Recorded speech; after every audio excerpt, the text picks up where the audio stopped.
వర్ధనపేట మండలం ఉప్పరపల్లి క్రాస్ సమీపంలో ఇసుక లోడింగ్ కార్మికులు మెరుపు ధర్నాకు దిగారు. ప్రభుత్వం మొండి వైఖరి వల్ల జీవనోపాధి కోల్పోతున్నామని నిరసన చేపట్టారు. వరంగల్ ఖమ్మం జాతీయ రహదారిపై కార్మికుల మెరుపు ధర్నా చేయడంతో భారీగా ట్రాఫిక్ జామ్ అయింది. కాగా కార్మికుల ధర్నాను నిలువరించేందుకు వర్ధనపేట, పర్వతగిరి, ఐనవోలు మండలాల పోలీసులు రంగంలోకి దిగారు. ఎమ్మెల్యే కేఆర్ నాగరాజు స్పష్టమైన హామీ ఇచ్చే వరకు ధర్నాను విరమించే ప్రసక్తే లేదని కార్మికులు తెలిపారు.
అర్థం చేసుకోండి.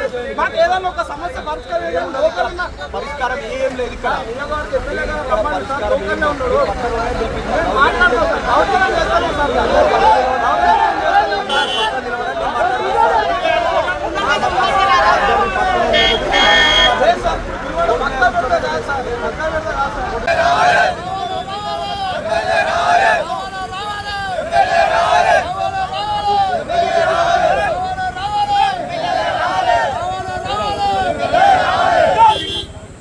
ఎటు వెహికల్స్ అటు పోనీయండి, కాబట్టి ఇట్లే కూర్చున్నాం.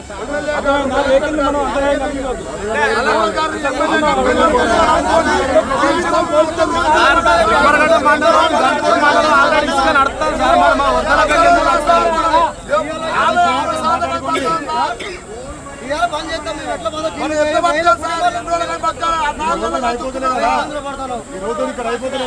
సరిపడా 3 నెలలు దాటింది కాదు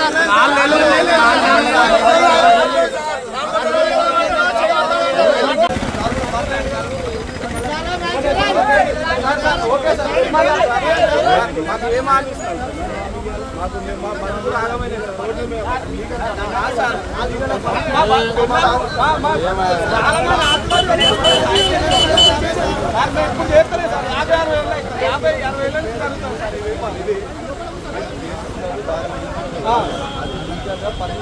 మాకు ఇక్కడ వర్ధనపేట నియోజకవర్గం గౌరవ కేఆర్ నాగరాజు గారు 10,000 మంది జీవనోపాధి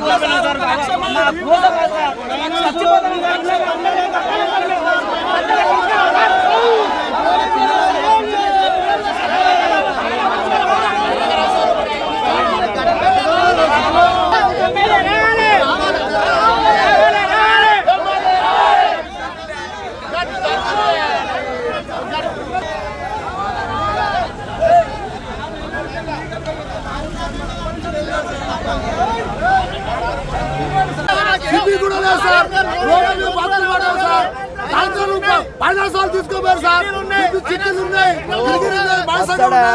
వస్తాడు కాదు, నేను చెప్తాను. నిన్ను చూసి బెల్లం అమ్ముకునేటోడు, సారా అమ్ముకునేటోడు కూడా రోడ్డు మీదకి వస్తాడు. అది లీగల్ పని.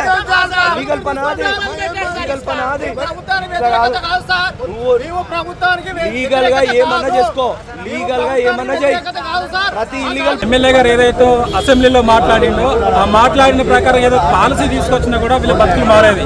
అట్లాంటిది మాట్లాడినప్పటి నుంచి ఇప్పటి వరకు ఇలాంటి కార్యాచరణ తీసుకుపోగా ఇంతమంది జీవితాలను అన్యాయంగా ఇబ్బందులకు పెట్టడం జరిగింది.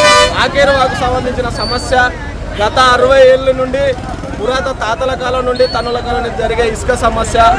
దీన్ని గత 4 నెలలుగా మా ఉపాధి కోల్పోయి ట్రాక్టర్లు ఫైనాన్స్లలో తెచ్చుకొని ఇసుక నడవక ట్రాక్టర్లు అమ్ముకొని రోడ్డున పడ్డ బతుకులు అయిపోయినాయి. మమ్మల్ని ఆదుకునే ఒక నాయకుడు లేడు, ఒక ప్రభుత్వం లేదు. మా భార్య పిల్లల పరిస్థితి ఆగమైపోయింది. ఫైనాన్స్లో ట్రాక్టర్ తెచ్చుకుంటే 4 నెలల కిస్తీలు కట్టకపోవడం వల్ల కూడా ట్రాక్టర్లు గుంజుకపోయారు. కనీసం వేరే బ్యాంకు పోయి లోన్ తెచ్చుకుందామన్నా కూడా ఈ ట్రాక్టర్ ఫైనాన్స్లో ఉన్నది, మీకు లోన్ రావని అనడం వల్ల ఒక ఆత్మహత్య కూడా పాల్పడడానికి సిద్ధంగా ఉన్నారు. ఈ ఆకేరువాగు సమస్యనే తదితరున్న అధికారులు పరిష్కరించి మా జీవనాన్ని కోల్పోకుండా మాకు వెంటనే ఏదైనా ఒక పరిష్కారం చేసి మా బతుకులను ఆదుకోవాలని చెప్పి మేము అడుగుతున్నాం. ఎంతమంది ఉంటారో దీని మీద ఆధారపడి దాదాపు ఒక 60-70 వేల కుటుంబాలు రోడ్డున పడ్డాయి. ఈ రోజున 4 నెలల నుంచి మా గోస ఎవరికి చెప్పుకోవాలో వర్ణాతీతంగా ఉన్నది. తినడానికి తిండి లేదు, పిల్లలకు ఫీజు కట్టడానికి డబ్బులు లేవు, భార్యాభర్తల గొడవలు, ఫైనాన్స్ వాళ్ళతో గొడవలు, చిట్టీల వాళ్ళతో గొడవలు, బాగా సమస్యలు అయ్యి రోడ్ల మీద పడి చనిపోయడానికి కూడా ఈరోజు సిద్ధంగా ఉన్న పరిస్థితులు.